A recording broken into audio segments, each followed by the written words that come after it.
Hello, this is News Desk. My name is Kenneth Jesse. We're also live on DSTV channel 421 and GoTV channel 125. This morning, Ghana and Zambia are set to sign 8 memoranda of understanding, including a visa waiver agreement later today. We have details of President Mahama's state visit. We are going to sign some MOUs in the area of bilateral air service agreements, in the area of visa waiver. Visa waiver is very important. Reclaims about 800 acres of land at Nyamkumase in the Manso Edubiase district of the Ashanti region. We have details here on News Desk.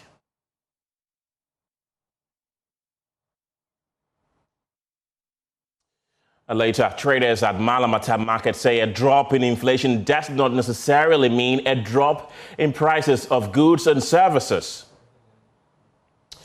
These plus some business updates on our desk this morning. Stay tuned for details. Home render.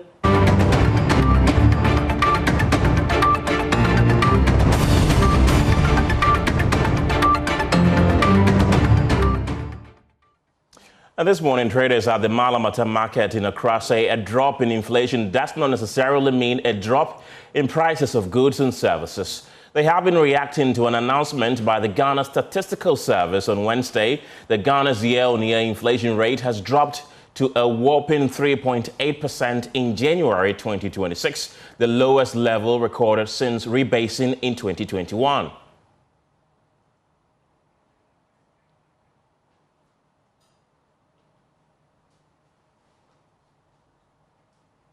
Is equal 20, 25, 30, 40.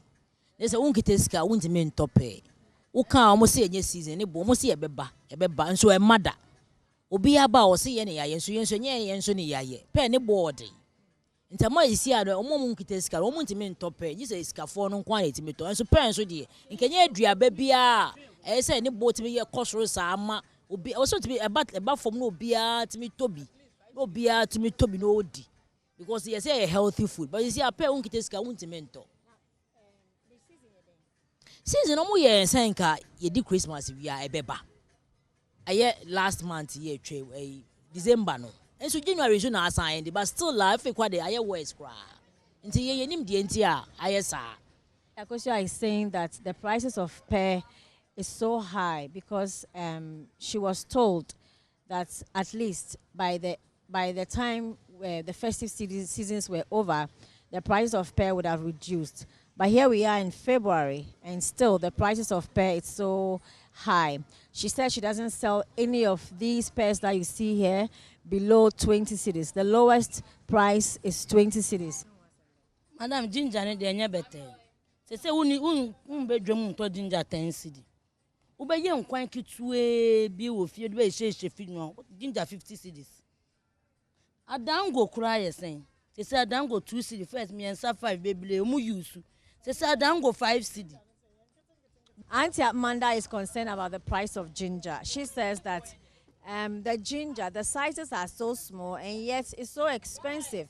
And to prepare a little meal, you'll have to buy at least 50 cedis ginger because no one sells below even 10 cedis of ginger here. In 2% we told ginger 10 cedis are. She's going to show me how much I'll get. Should I purchase 10 cedis ginger? She's actually counting. 1, 2, 3, 4, 5, 6, 7, 8. So this is 10 cedis worth of ginger that she's giving to me. Prior to first, I buy 5 cedis. Who could that 2 cedi cry to me the mouth? But there, never one and shut down your dancer. And shut down your dancer and walk cost. But there we are saying season. A watama a baby, a watama echo. Until no dear board there, never one there. Yeah. But a man had maybe a lolly fair. A man complains a lolly fair, and until a man bore a cosoro. Auntie here is saying that the prices of plantain is not that high, but her concern is the transport. How the plantain is brought from the hinterland to the city. It makes it very expensive. And so she's hoping that at least when that aspect is resolved, the plantain, the cost of it will not keep going up higher. With other ones, it's good, but with Frito, the only problem is with Frito. They go up sometimes and they come down sometimes. But with Sunflower and other brands, it's okay. The price is normal. Me first no here le 10 cedi bi ane koloba le 15 le kotoku shinje kotoku bibi agbo agbe enene ko eba bi ane kotoku wonyo wo le 45 ene ina kache ene anwula wo le 45 eko nwe o ba wo le 5 ntrake sika 50. Sister Nyakwa say okra comes in seasons, like what others have been telling us. So this is not the season for the okra, but the prices are relatively better than a year ago. She's saying that she's hopeful when it's season, when we get into the season of okra, we'll be able to purchase it at a very relative good price.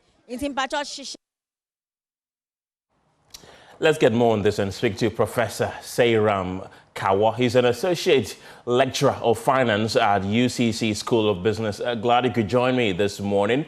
Are you surprised about the latest inflationary figures? Thank you very much. Good morning to you and the viewers. The latest inflationary figures did not surprise me much. The reason being that the IMF and then the Bank of Ghana themselves have projected an inflation rate of between 6 to 10% for the period. But then we have seen a tighter monetary policy over the period that has forced inflation to come down. And so getting this particular rate, it's only as the market women have stated, it only means that prices in the market will continue to go up, but at a very slow rate. It does not mean that the rate of inflation has fallen and for that matter, prices should come down. But the increment in the prices will be there. It will be at a very slow pace. More so, the rate that we are seeing today can also be attributed to the stability we find in the foreign exchange market, where the cedi has been stabilized for a period of time. We have also seen food inflation coming down to around 3.9%, better harvest during the period, and that is also contributing to the pricing that we have seen today. The medicine from the central bank, because the tighter monetary policy that we are finding, the reserves that have improved between 4 to 5 months of imports that we have had over time, is also a factor that is contributing to the inflation rate that we have seen during January. And when you see the drop, it has been consistent over the years.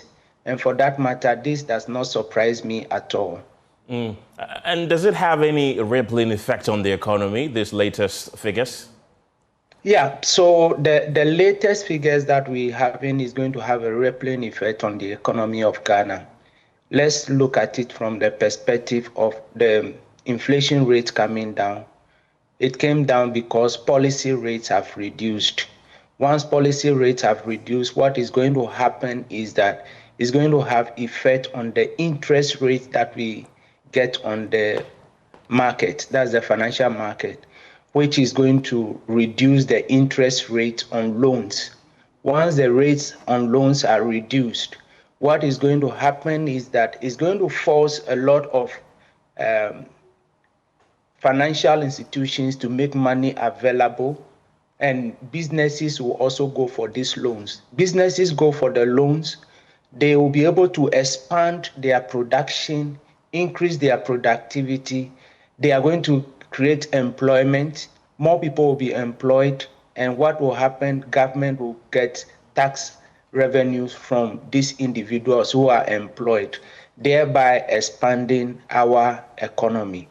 And so the issue that we do not have funds available now and the government is crowding out in terms of going to the market to borrow will no longer be available. Right. And so that will be a positive effect that we will have on the economy. We had some regions, including the Greater Accra, recording inflation figures below the national average. In fact, we had 2 more regions recording deflation. What does this say? Yeah, so these regions that are having the rate below the national average just tell us that in those places you see that demand and supply are moving in a certain direction, in the sense that where those places, the rates at which prices are moving are much lower. And Greater Accra is one of the elite regions that we have in the country, and a lot of activities take place. And the market is so wide that people can now go to the market and scan the market, do market scan before they make their purchases. And the rate of competition is also very high in this market that we have. And once there is much competition, where suppliers are now trying to make sure that the goods are off the shelves, these things would happen. Greater Accra, for example, is a region which supplies all other regions that we have in the country. And so we would have this, and then the population that we find over there are all factors that account for the low average above the low rate of inflation that is lower than the national average that we have. And it is a sign that all the other regions will pick from these regions, and then the rate might go down better, and there will be some level of stability that we have in the economy. The people who buy and sell in the market say they are really not feeling the effects of the latest drop in inflation. Do they have a point? You see, the latest drop in the inflation, it does not mean that the prices of goods would have to go down. It only tells us that the rise in the price will be gradual. It's going to be smaller than what we witnessed in the past. And so when the rate has been declared, it will not take effect immediately. It will take some time before everybody buys into it. And so the market women and market men and those who buy and sell in the market must also be wary of this particular rate that comes out. So if they increase their prices astronomically, people will not get the product, but they will move to the next competitor that is ready to give the products to them. Sairam Kawo, thank you very much. He's an associate professor at the University of Cape Coast School of Business. Thank you very much, too. Let's talk illegal mining now, because government has reclaimed about 800 acres of land at Nyamkumase in the Mansour-Dubiase district of the Ashanti region. The Newmont Ghana partnered initiative is a step in government's commitment towards restoring lands degraded by illegal mining as the fight towards ending the illegality gains momentum. The Minister for Lands and Natural Resources, Emmanuel Amakofibua, says a comprehensive program to transform abandoned mined-out sites into viable farmland is being rolled out by government. Nana Yaojima visits the sites and reports. The 800-acre land until 2025 was illegally mined by unscrupulous persons. It took government's anti-illegal mining task force, NIMOS, to seize the area of illegal miners. The area at the time was heavily mined, with pits opened by the miners, posing threat to occupants of the area. According to the chief of the area, Nana Doku Apia II, the land had lost its form, rendering it unusable for economic activities aside from illegal mining.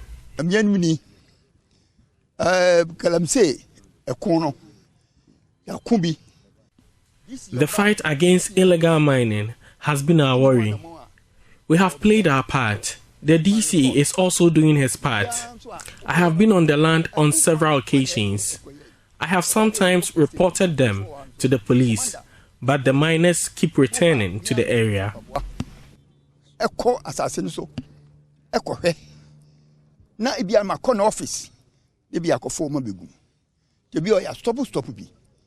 The reclamation project was awarded to RM Eco Restore Ghana Limited, a company supporting the government of Ghana in reclaiming and revegetating degraded and mined out areas across the country. Following the reclamation, the 800-acre land is being revegetated with cassia and teak trees as part of the long-term plan to restore the land to its ecological balance. Lands Minister Emmanuel Amakufibua explains the choice of trees. This is 340 or 320 hectares. If you calculate the manholes, pumping the water, bringing soil, this is about $48,000 per hectare. I mean, to think about the fact that as we speak, almost close to 7,500 or more football fields had to be reclaimed. And if you look at the cost, it's very, very clear that government's budget cannot do this work. If you recall the launch of the Tree for Life Reforestation Initiative by His Excellency President John Mahama, on that day he had vowed that we were going to do everything to reclaim our mine out degraded lands. According to the minister, other degraded sites across the country have been earmarked for similar interventions under the Tree for Life projects. Together with Blue Water Program, the government intends to reinforce a broader agenda of ecological sustainability. Mr. Amakufibua again. I think it's going to be very fair. And I had a very extensive discussion with the Attorney General and lawyers for government. And the government has not made that decision yet. And lands across different district assemblies are given out by traditional authorities, by chiefs. And Insa is given, which means that you've given the blessing for the people to go and do the destruction. And the damage is done at the peril of the people. And now it becomes the responsibility of government somehow to find huge money to restore these lands. Now, is it not fair that once the lands are turned green, they belong to the state? Meanwhile, the government has intensified security at the restored site to prevent the return of illegal miners. For Joy News, Nanaya Ojima, Mansour Dubia.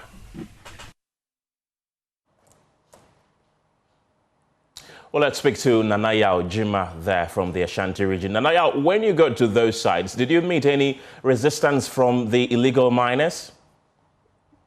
The time we got there, or at this moment, this place has been taken over by the government. NIMOS have a constant, they are constant. They have men that are stationed there to ensure that the work that was being done by those who were contracted to do the restoration was could go on or could be completed peacefully. That area, as we speak now, have been taken over by the government. The men are there, and work still continuing to restore these areas into viable farmlands and restore the vegetation in this area. So that place, as we speak now, is secured. But there are other places within the Manso enclave which still have some of these illegal miners perpetrating the illegality within the area. If I'm to give a picture of the Manso area, it has about 3 different districts, and all of these districts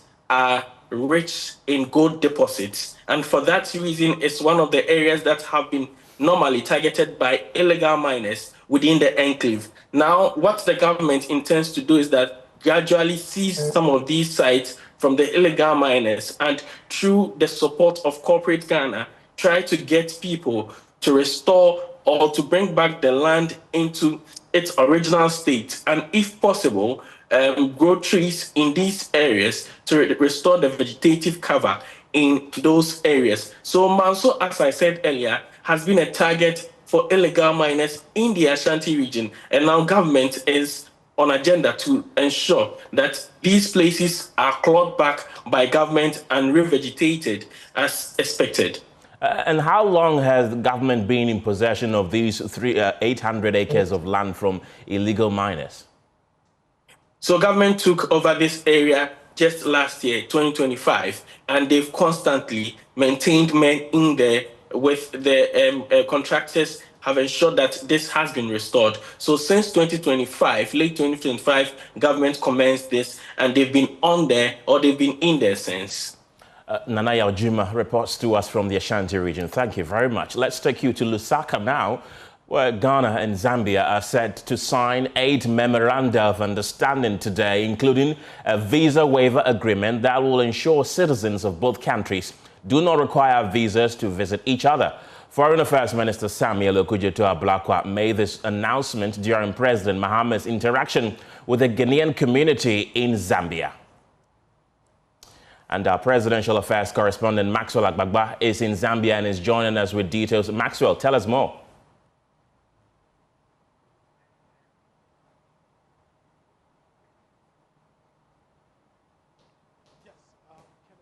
That happened yesterday during the interaction with the Ghanaian community here in Zambia, like you mentioned. That today we are coming to you live from the State House here at Zambia. Behind me is the State House, and just some meters away is the board room of the State House, where the bilateral talks are taking place. In there, we have several ministers from both Zambia and then Ghana in that boardroom. And key decisions are being made and being taken in that board room. In there, we have some cabinet members from Zambia, cabinet ministers from Zambia. We also have some cabinet ministers, from Ghana also there. Specifically, the Foreign Affairs Minister Samuel Okudzeto-Ablakwa is in there. Education Minister Haruna Idris is also in there. We also have Communications Minister Sam George also in that room. Gender Minister also in there. Government Communications Minister Felix Ofosu-Kwakye, Joyce Bal-Mokhtari. All of them are in that room. Now, we're told that 8 memoranda of understanding will be signed today. So this is likely going to happen in the next 30 minutes or 45 minutes, where the members in there, the government officials in there, and the cabinet ministers in there will move to another room in there to sign the MOUs. But key amongst the MOUs that will be signed today, like you rightly mentioned, is the visa waiver for both Ghanaians and then Zambians as well. And many Ghanaians we've been interacting with yesterday are particularly excited about this move. Many of them talk about a borderless Africa, and they say that if we're talking about a borderless Africa, this is the right way to go, and this is the place to start. Of course, they also point to the historical relations that have existed between Ghana and Kenya. Indeed, we know that Kenneth Kaunda was greatly inspired by Dr. Kwame Nkrumah. Kenneth Kaunda, who is the first president of Zambia, helped the country gain independence in the year 1964. So indeed, that's in that spirit of Pan-Africanism and African unity. Many of the people we've been speaking to here, both Zambians, are excited about the decision for a visa waiver, and that agreement is going to be signed later today in just about 15 minutes, 20 minutes, or 30 minutes. The two presidents, Ghana's president is also in there. President Mahama is also in there. Now, what is going to happen sometime around 3 o'clock local time is that President Mahama would have the opportunity to address the National Assembly of Zambia. And that is expected to take place around 3 p.m. later today. And many have described it as the highlight of his visit. Many would want to see what his speech is going to touch on. Of course, the point also to that speech that reverberated, I should say, across the continent and then globally as well, when he went to the United Nations, that speech that he gave in New York sometime last year, many are expecting to hear a similar speech in the Zambian parliament later today. A lot of people who've been interacting with are eager to hear what President Mahama would say. And we're going to bring that to you live on the Joy News channel as well, Kenneth. Kaunda, Zambia's first president. That's the man I was named after. That was my father's favorite politician back in school. So he decided to name me after Kenneth Kaunda. Let's speak on a lighter note, though. There's been a bit of a back and forth on President John Mahama's attire he wore to Zambia. That is the fugu. We've been hearing commentary on it. Have you been hearing anything from the president himself? Has he been commenting on his attire that he wore to Zambia?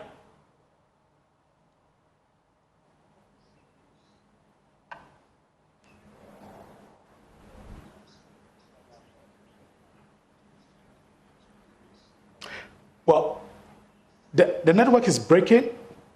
The network is breaking, but if I heard you well, you are asking about that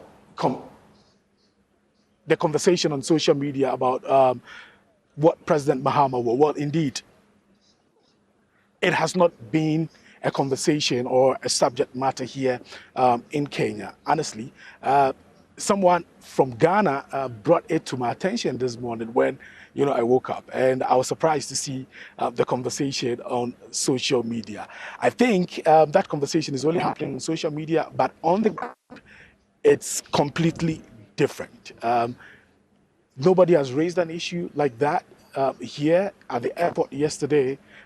It was cordial and very beautiful scenes with both countries displaying their culture. It was a resplendent display of both cultures yesterday, and there was really no talk about what President Mahama wore during his visit. That is the smoke. I think the conversation really is just basically a social media banter, which we see happen often. Usually, we see it happening between Ghana and then our West African neighbors, Nigeria. But it looks like maybe Zambia also just joined the conversation. But honestly, on the ground, I've not heard anything of that sort. The conversation mainly has been on social media. We are in Zambia currently, and like I mentioned, someone actually brought it to my attention this morning that's what is happening. What's the situation on the ground? So the situation on the ground is completely different from what you are witnessing online. Maxwell Agbagba, thank you very much, all the way from Lusaka, Zambia.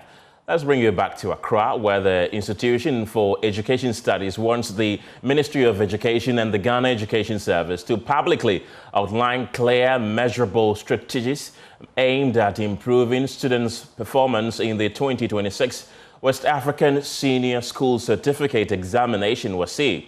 The education-focused institution said persistent weaknesses remain key core subjects, particularly mathematics, integrated science, and social studies, despite marginal improvements recorded in some areas. An executive director, Dr. Peter Anti, is joining us this morning for a conversation on the back of this. Good morning to you, Peter Anti. Tell us more about this. Good morning.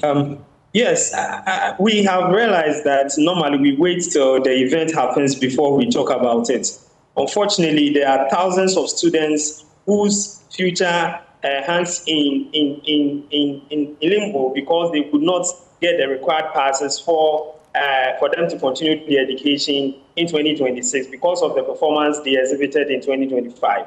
And interestingly, after we spoke about this in 2025, it seems that we are no more talking about it and we are waiting for another result to be released before we make any comment. And that is what we wanted to affect, because we want the ministry to take responsibility and lead in the policy direction of how our 2026 WASSCE students are going to perform. And since that bad performance in 2025, we have not had any directive, any direction in terms of policy from the Ministry of Education or the Ghana Education Service as to how they are aiding the preparation for the 2026 WASI. We don't want a situation whereby we will have another set of thousands of students failing in the core subjects or in their various subjects, and they're going to add up to what we already have or what we are already dealing with. That is why we are asking the ministry to come out with what interventions they are implementing in terms of policy direction in our senior high schools, especially towards the preparation for WASI 2026 in May. Do you foresee a repetition of the results that we witnessed last year, which was one of the worst in years, repeating itself if nothing is done about this? Exactly, and we think that it might be worse, and that is why we want the ministry to be proactive. Our observations on the ground and the various interactions that we have made seems to suggest that if care is not taken, we would report another kind of disaster in WASI 2026 come this May. And in order to avert it, we know that we have about 4 months to May. The ministry needs to lead in the preparation towards this WASI by giving specific directive to schools that are low performing, by giving directive to schools that are high performing, by ensuring that all the issues that have come up in terms of student preparation, psychological preparation of the students, in terms of resource, the science teachers made mention in our interactions, the science teachers have made mention of lack of laboratory experiment resources. These things need to be provided and guidance needs to be given to the schools so that the students will be able to get the adequate preparation that will enable them to perform well. We don't want to wait till the results are released in September and then we come back and we start blaming. We want the ministry to take the lead in this. We want Ghana Education Service to take the lead in this. And by extension, the heads of the various institutions that had very low performance should start implementing some of the measures in the preparation towards WASI 2026. And have you had any response from the Ministry or Ghana Education Service? Unfortunately, no. But we are hoping that through this discussion, they would sit up. In fact, yesterday we picked notice that some kind of study has been undertaken or is being undertaken to really ascertain what went wrong. We feel that it is too late in the day.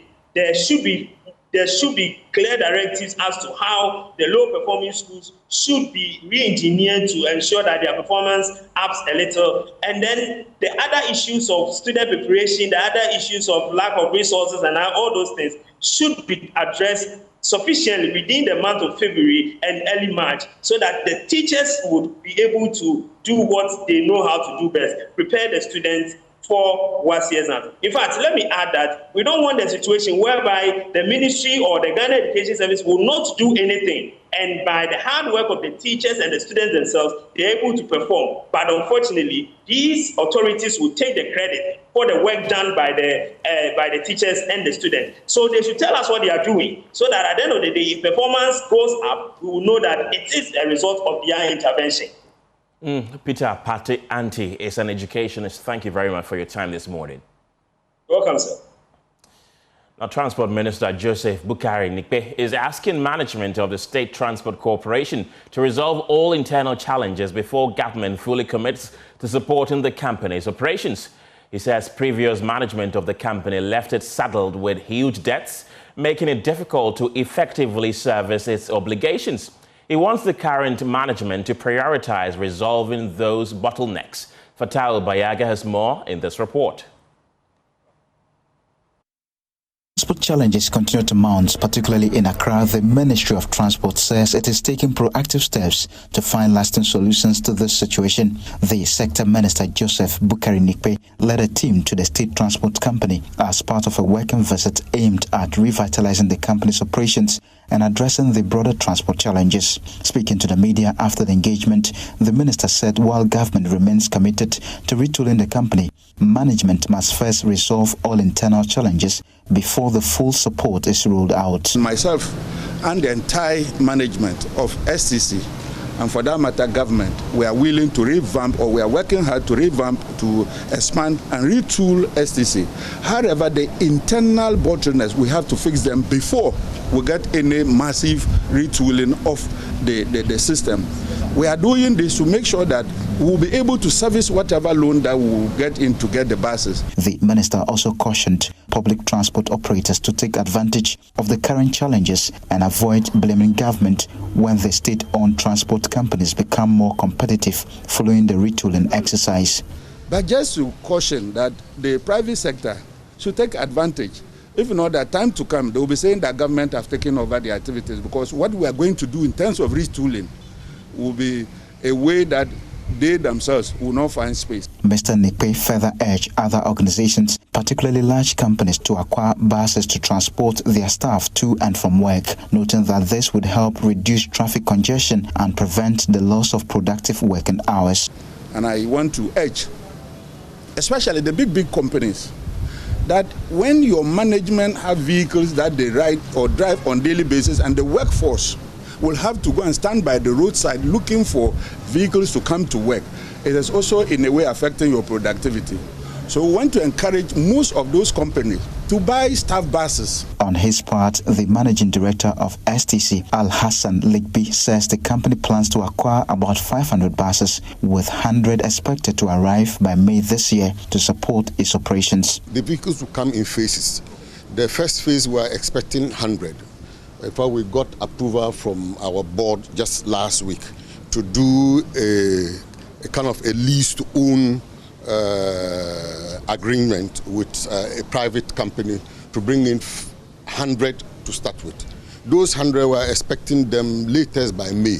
With government signaling renewed support for state transport services, authorities say the measures, if effectively implemented, could significantly ease the daily transport burden on commuters. For Joy News, Fatao Bayaga, Accra.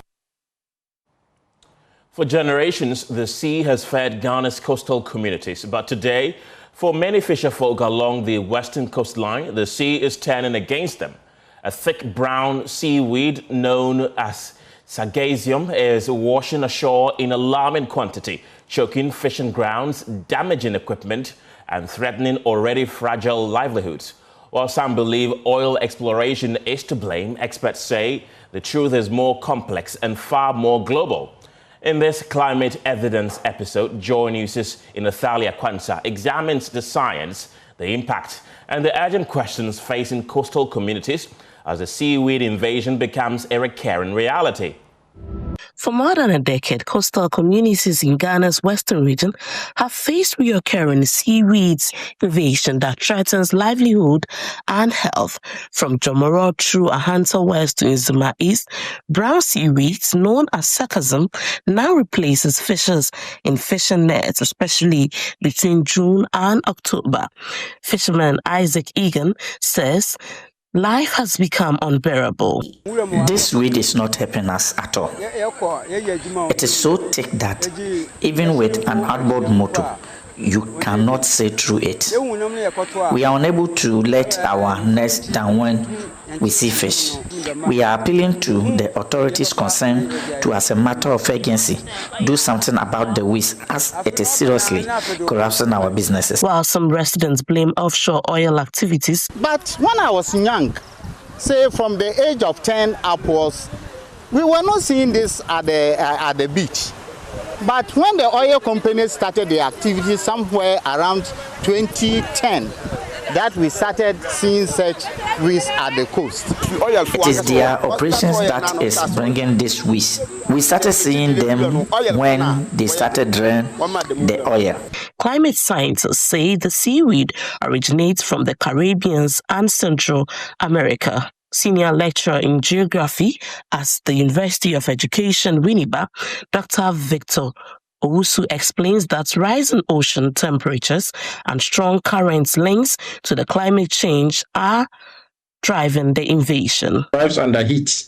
So as we are observing global rise in temperatures, the conditions at the microclimatic conditions on the ocean is quite fertile because of the heat, and also other activities from land-based activities that are washed into the ocean. Other West African coastal states are also seeing the same seaweed evasion. So even as we try to clean our beaches, it's likely others will flow from Cote d'Ivoire and our nearby countries, Togo. So we need a transnational sort of arrangements to be able to curtail the menace of the seaweed. The seaweeds arrives during the peak fishing season, worsening economic losses.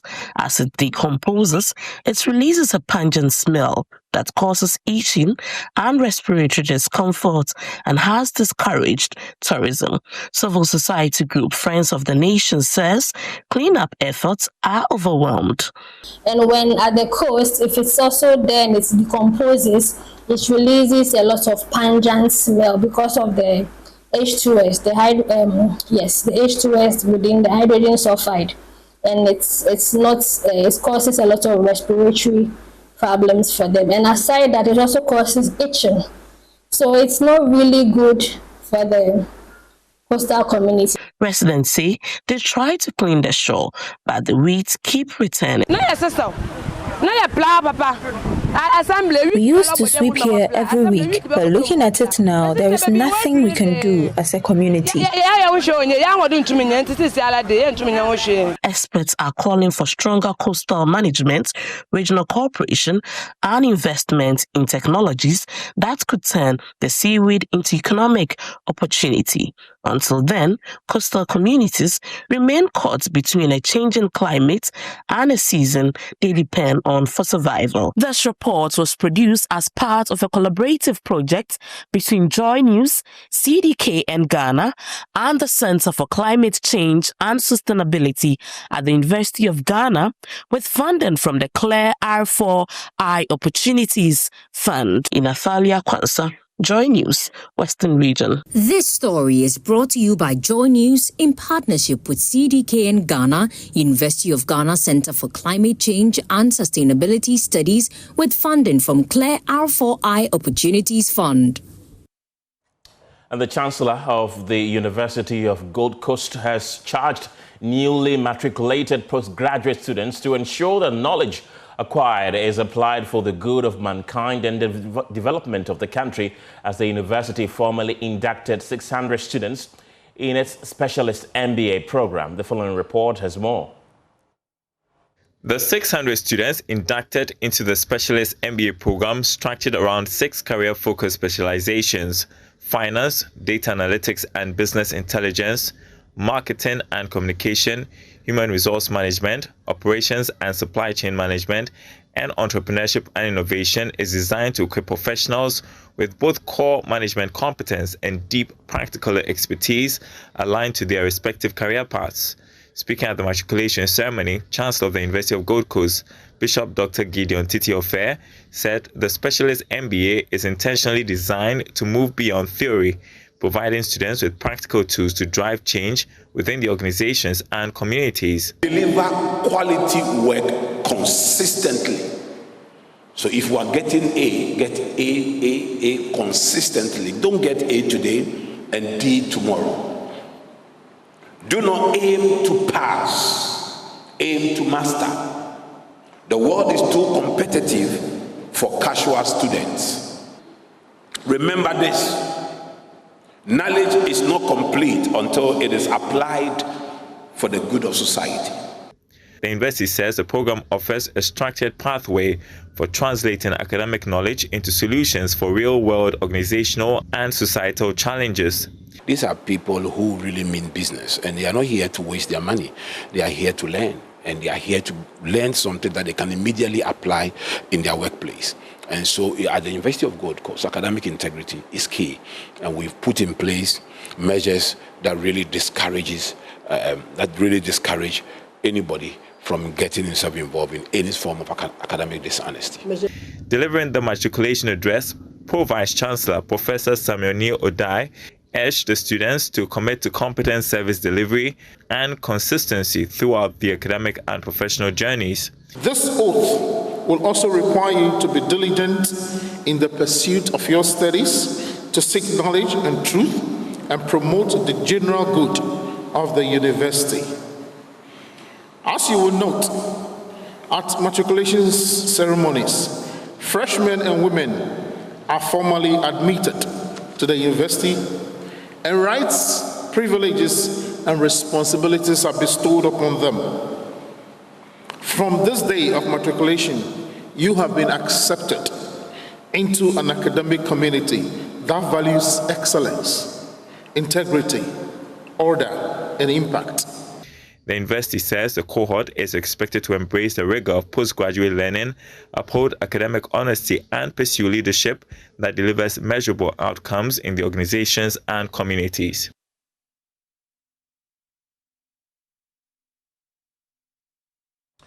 We return from the break with the latest in business. Don't go anywhere.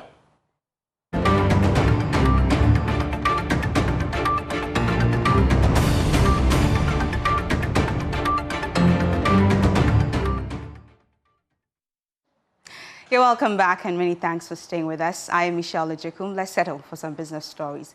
Now let's start off with the latest on driver's insurance. Now be prepared to pay a little more for your motor insurance from February 16, 2026. Now this follows approval by the National Insurance Commission for new insurance tariffs to apply to all non-life policy holders. There's more in the details.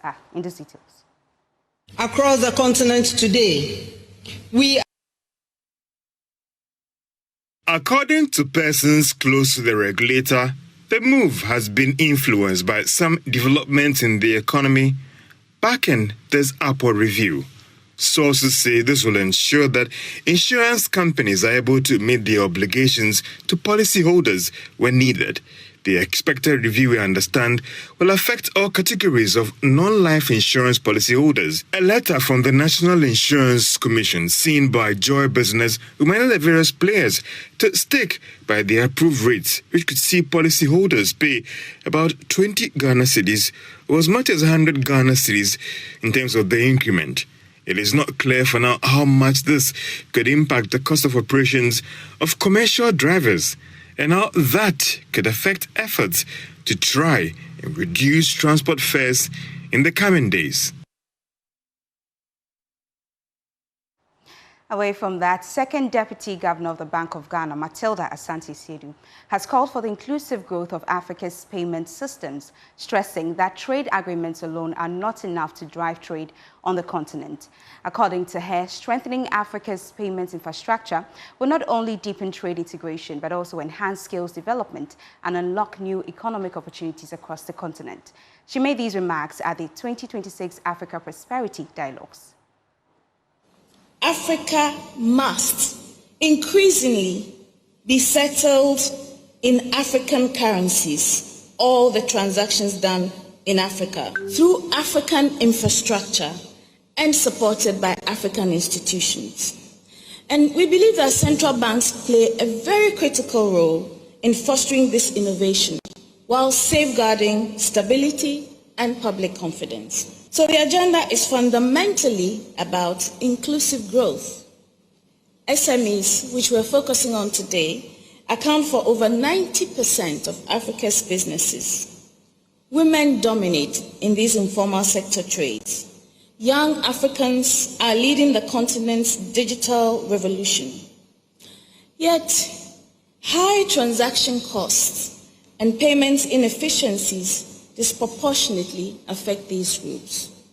Therefore, we believe that removing these barriers will unlock scale and strengthen competitiveness, as well as expand opportunities across Africa.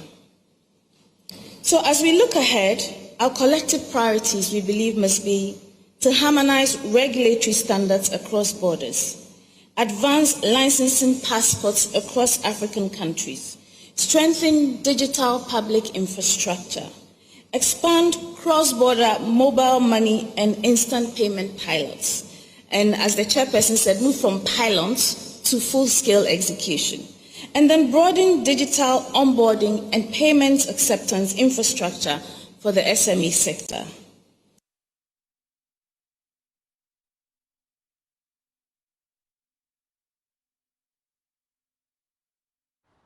Meanwhile, Vice President Professor Jane Nana Opoku-Agyeman has urged governments across Africa to play a more active role in creating an enabling environment for the private sector to scale up trade and infrastructure development on the continent. Across the continent today, we are seeing sustained efforts, deeper coordination, and increasingly confident leadership.